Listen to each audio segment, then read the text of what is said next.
Film Desierto mengisahkan tentang 12 orang imigran gelap Meksiko yang akan melintasi perbatasan Amerika secara ilegal. Ada berbagai tujuan dari masing-masing orang memilih menjadi imigran gelap. Sialnya, truk yang mereka tumpangi mogok di tengah hamparan gurun tandus menjulang sepanjang perbatasan. Ditambah cuaca ekstrim yang hampir mencapai 50 derajat Celcius, mereka terpaksa harus berjalan kaki meneruskan menuju perbatasan Amerika. Namun hal mengerikan terjadi di saat ada seseorang yang menyambut kedatangan mereka. Lalu, apa yang terjadi? Inilah kisah lengkapnya.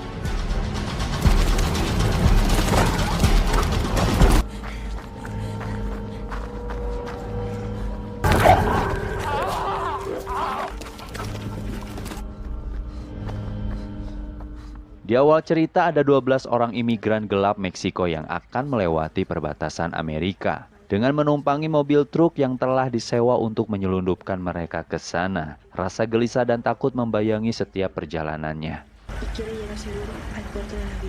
Lalu semua orang heran ketika mendengar suara mainan dari salah satu penumpang bernama Moses. Kemudian ia mengeluarkan benda itu dari tasnya, ternyata sebuah boneka beruang yang dimana Moses bingung mematikan suaranya. Lalu orang di sebelah menyarankan tekan daerah selangkangannya. Wah, idenya ternyata berhasil. Di saat truk sedang melintasi hamparan gurun tandus yang terbentang luas, truknya tiba-tiba mogok. Supir keluar untuk memeriksa mesinnya, namun ia tidak paham kendala akibat mobilnya mogok. Lalu Lobo si preman menghampiri para imigran mencari orang yang tahu tentang mesin mobil. Moses dengan sigap mengacungkan tangan segera turun untuk melihat kondisinya. Setelah diperiksa ternyata sikat konduktornya hancur, sudah tidak bisa diperbaiki. Setelah supir menelpon bosnya, ia dapat mandat memerintahkan Lobo dan anak buahnya bernama Mesias untuk mengawal mereka pergi ke perbatasan dengan berjalan kaki. Mesias keberatan jika harus melintasi jalan yang dikenal sangat berbahaya karena ada geng Senoita, geng kartel paling bengis dan suka sembelih kepala orang. Lobo tidak peduli karena yang mereka incar itu bukan imigran gelap, tapi saingan sesama pengedar narkoba. Dengan terpaksa, akhirnya para imigran harus melintasi gurun pasir tandus terbentang luas dengan suhu mencapai hampir 50 derajat Celcius. Di sisi lain ada mobil jeep datang ke daerah perbatasan Amerika. Di dalamnya ada Sam dan anjing kesayangannya bernama Tracker sedang mendengarkan radio sambil minum Jack Daniel. Setelah itu mereka siap untuk berburu ke daerah perbatasan, mencari mangsa, dan mulai bersenang-senang. Akhirnya para imigran sudah sampai di depan pagar pembatas yang ditutupi kawat berduri. Masuklah mereka ke sana dan kini sudah menginjakan kaki di tanah Amerika Serikat. Jantung semakin berdebar kencang karena mara bahaya sedang mengintai mereka yang masih harus menelusuri rute gurun tandus terbentang luas sepanjang jalan. Sam, si kakek gagah mulai turun ke area sana sambil membawa senjata laras panjang, mengendap, lalu membidik ke arah target. Letusan senjata menggema di area sana. Kecemasan mulai merasuki setiap para imigran. Mereka langsung lari dan sembunyi ke semak-semak. Ternyata Sam berhasil menembak seekor kelinci untuk dijadikan makan siang bersama anjingnya. Setelah dirasa aman, mereka melanjutkan kembali perjalanan. Rute yang tidak mudah untuk dilalui membuat mereka mulai kepayahan. Meskipun dalam keadaan genting, Moses masih berbaik hati menolong orang yang tertinggal paling belakang. Selang beberapa jam ternyata mereka terpisah menjadi dua kubu. Lobo yang memimpin paling depan malah terus berjalan, sedangkan Mesias yang mengawal orang tertinggal di belakang. Mesias teriak-teriak kepada Lobo namun ia tidak mau menunggu. Hingga akhirnya mereka terpisah semakin jauh. Mesias tidak henti-hentinya terus teriak memanggil Lobo di atas bukit. Nampaknya semua sia-sia. Lobo hanya fokus ingin segera sampai ke tempat tujuan. Tiba-tiba, Mesias dikagetkan atas kedatangan truk ke arah sana, menyuruh yang lain sembunyi di balik batu. Keluarlah Sam dari mobilnya, Melihat ada seutas kain yang mencurigakan adanya penyelundup, Sam memanggil tracker untuk melacak keberadaan mereka. Dengan mudahnya, kelompok Lobo dapat ditemukan. Sam langsung bersiap-siap mengambil posisi untuk menghabisi mereka satu persatu. Di atas bukit, kelompok Mesias dengan ngeri menyaksikan aksi Sam yang akan segera menembaki mereka. Sam mulai membidik target pertamanya, di mana Lobo menjadi sasaran empuk agar semua orang sadar sedang diburu. Mencium bau ketakutan adalah energi kesemangatan bagi Sam. Peluru mulai melesat ke arah Lobo tepat di perutnya. Mereka kebingungan, baru semakin sadar ketika target kedua dilumpuhkan Sam hingga terpental. Berlarianlah mereka ketakutan menghindari tembakan. Sam sangat menikmati setiap pergerakan target hingga adrenalinnya terpacu naik untuk menghabisi mereka semua.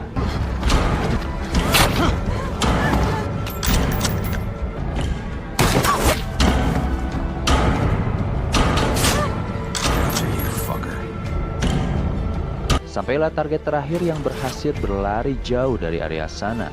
Sam tidak mau menyerah, terus membidiknya hingga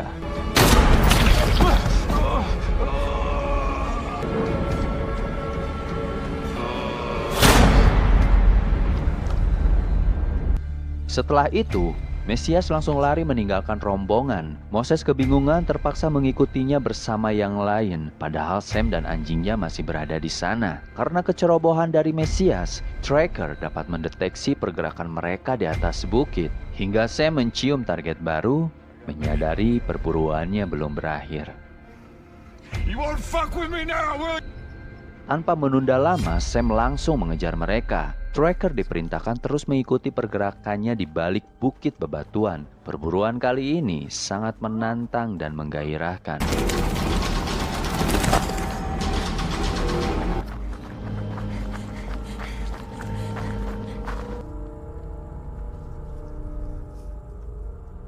Ketika Moses melihat ke belakang, langsung sadar bahwa sekarang mereka sedang dikejar anjing. Ramiro menjatuhkan tasnya, lalu memungut kembali hingga tertinggal dengan yang lain. Tracker semakin kencang berlari menggapai tubuh Ramiro, langsung mencabik-cabik lehernya hingga tewas. Adela temannya berniat menolong, namun Moses menariknya kembali untuk segera berlari. Sam yang melihat tracker sedang asik mencabik Ramiro langsung memberi kode untuk terus mengejar yang lain. Mereka terus berlari ke arah bukit bebatuan, naik ke atas pohon untuk menggapai batu besar yang berada di sampingnya.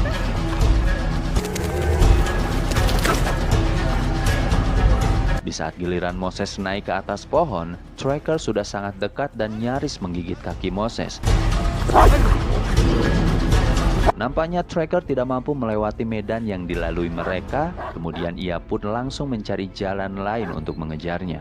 Sam yang melihat pergerakannya langsung naik ke atas batu besar agar dapat mendeteksi untuk mulai membidiknya, hingga mereka harus berakhir di ujung bukit bebatuan yang memutus jalan. Dalam kebingungan, Mesias tanpa aba-aba loncat dari ketinggian menyeberangi batu berikutnya. Moses langsung mengikutinya disusul Adelia. Namun saat giliran si pria montok, ia ragu untuk meloncat. Moses menunggu dia mencoba membantunya. Tracker nampaknya sudah mulai dekat, tepat berada di belakangnya. Dalam keadaan panik, akhirnya dia pun berani loncat. Moses langsung menarik tangannya. Sam yang berada di seberang sudah siap-siap membidik salah satu dari mereka. Hingga peluru mendarat di tangan si pria montok, terjatuhlah ia ke bawah. Moses yang nyaris tertembak mampu menghindar dari bidikan Sam. Kini tinggal tersisa 3 target yang harus dikejar Sam. Ia mulai membaca peta daerah sana agar lebih mudah mencari mereka. Tracker bergegas melaksanakan perintahnya untuk mengejar kembali target. Moses bersama yang lain berlari menuju jalan yang diapit bebatuan besar. Ternyata Sam sudah memprediksi pelariannya, hingga mereka dikepung di kedua arah.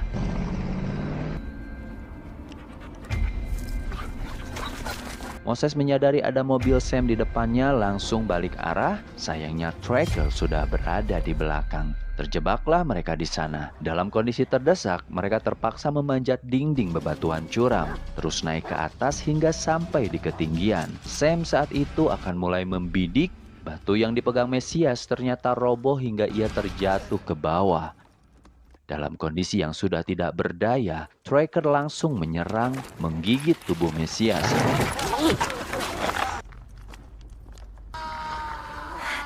Sam datang ke arahnya, memerintahkan Tracker untuk mundur. Mesias sempat memohon, namun Sam... Aksi kejar-kejaran sempat terhenti.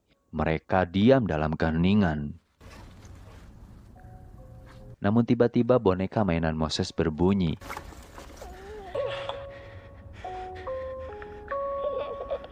Hingga Tracker dan Sam pelangak-pelongo heran mendengar suara imut dalam suasana kesadisannya.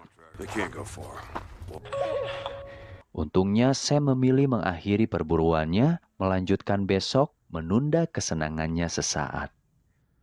Di malam hari barulah mereka saling bercerita kenapa terpaksa menjadi imigran gelap. Moses bertujuan pergi ke Auckland ingin menemui anak dan istrinya. Boneka imut yang selalu ia bawa adalah pemberian anaknya saat mereka dipisahkan karena visa izin tinggalnya tidak disetujui hingga dideportasi. Sedangkan Adela bercerita bahwa ia dipaksa orang tuanya untuk meninggalkan Meksiko karena tempat tinggalnya sudah tidak aman lagi. Ternyata perjalanan menjadi imigran gelap jauh lebih tidak aman.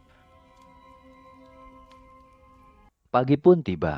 Adela dari atas bukit melihat keberadaan Sam di bawah sana. Ketika mengendap berbalik arah, ia dikagetkan atas keberadaan ular derik dalam jumlah banyak. Berusaha tetap tenang saat ular-ular itu melewati kakinya. Di saat sudah aman, Adela melanjutkan kembali menghampiri Moses. Adela berencana ingin mencuri mobilnya, membuat siasat agar bisa mengelabui Sam dan anjingnya.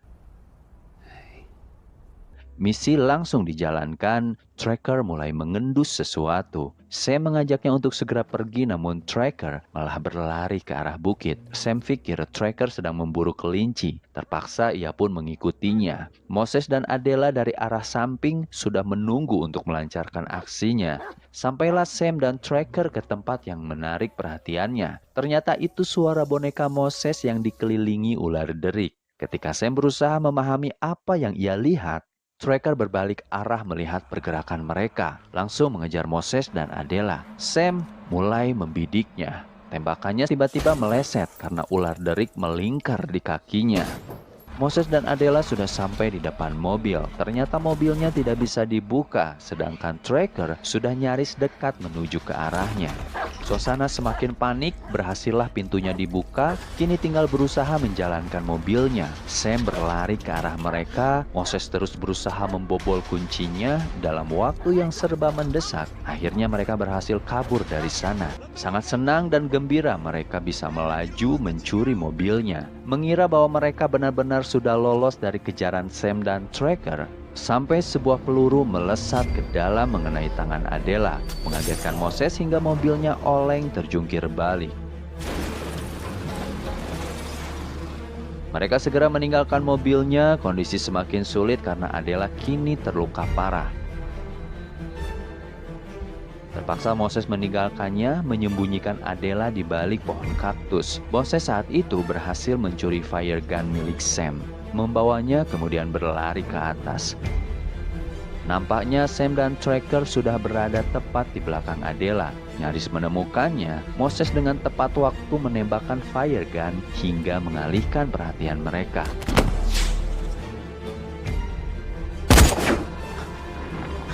Usahanya berhasil. Tracker dengan gesit mengejar ke arah Moses, diikuti Sam. Suasana sudah tidak terbayangkan lagi. Pergerakan mulai dipercepat demi menuntaskan perburuannya. Moses berlari ke arah ladang kaktus. Ia nekat masuk ke dalam demi menghindari Tracker yang sudah kian dekat. Ia menyelinap ke arah yang paling ekstrim hingga duri-durinya menusuk setiap pergerakannya. Moses terjebak di sana. Tracker semakin beringas menerobos di balik pohon kaktus. Di saat akan mulai menggigit Moses, ia tembakkan fire gun yang tersisa satu peluru ke dalam mulutnya.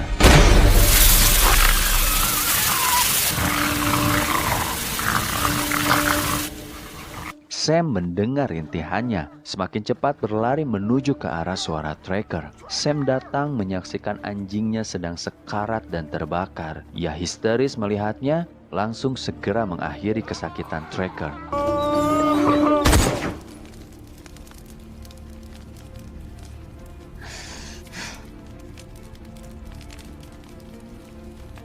Di saat Moses kembali berlari, ia melihat sebuah mobil melintas ke sana. Ia berusaha berteriak meminta tolong, namun usahanya gagal. Tiba-tiba peluru melesat ke arahnya. Moses kembali berlari.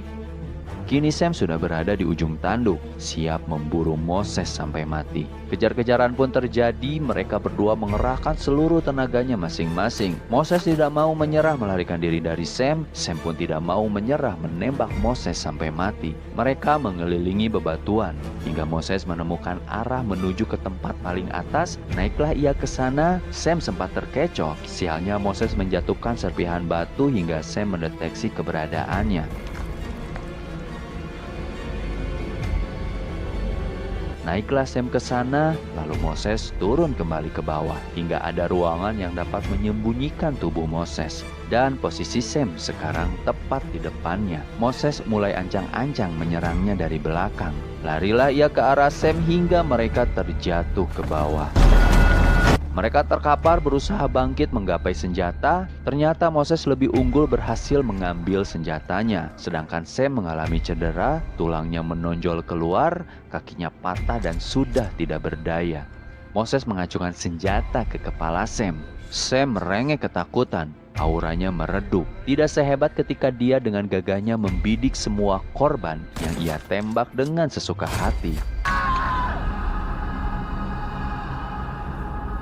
Kemudian Moses tidak menembaknya. Ia lebih cerdas cara untuk membunuh orang seperti Sam, membiarkannya mati perlahan di tengah gurun tandus, tanah di mana ia banyak menumpahkan darah orang lain. Sam memohon sambil menangis untuk tidak ditinggalkannya sendiri di sana. Motherfucker! Don't you dare leave me! Moses kembali menemui Adela yang sedang sekarat, menggendongnya pergi melanjutkan perjalanan menuju Amerika. Dan cerita pun berakhir.